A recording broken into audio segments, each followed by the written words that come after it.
This video will show you how I arrange chords to a melody by means of finding the key and forming triads. After forming triads, then I will show you how I arrange inversions and cadences. Here is what the final result will sound like. I'll be arranging chords to the melody of Jupiter from Gustav Holst's The Planet.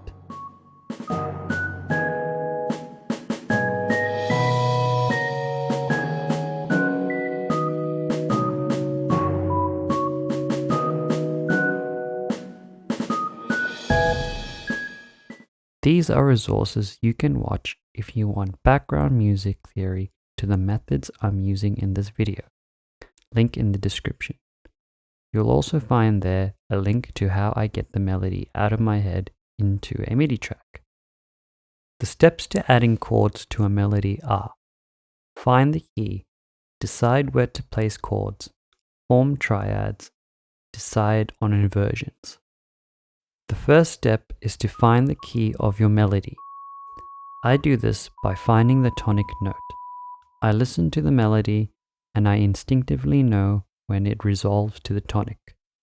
In this case, for my rendition of Jupiter, the tonic note is B.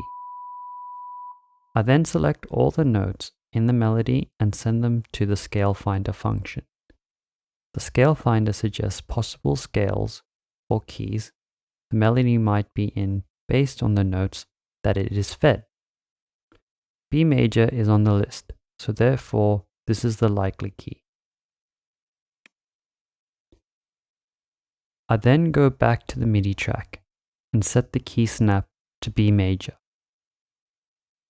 The second step is to decide where to place chords.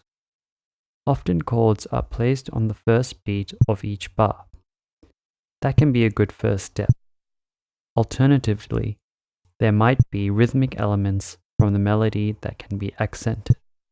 In this example, Holst decided to accent the 1 and the 3, taking into account that the melody is in 3/4. Once I've decided where to place chords, the next step is to form triads. I form triads under the notes which I want to accent. In this case, the note is G sharp. I duplicate the note an octave lower, and then I experiment with different triads related to G sharp. I do this for all accented notes, making sure that the cadences resolve correctly.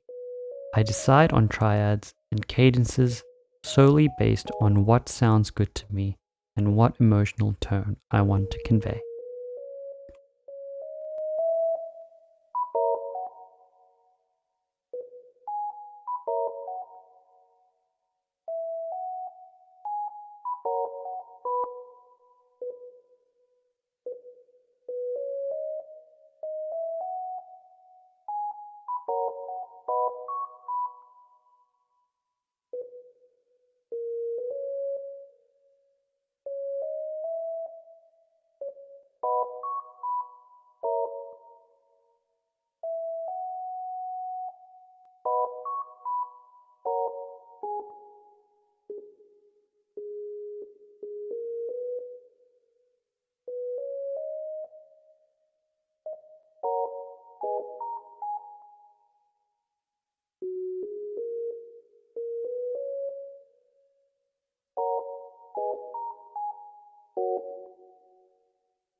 After the triads are formed, I then decide the inversions of those triads by shifting notes by an octave. The key is to ensure that the chord movements are complementary and/or contrast the melody. Finally, I add notes, including bass notes, to parts which crescendo.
Here is what the final result sounds like.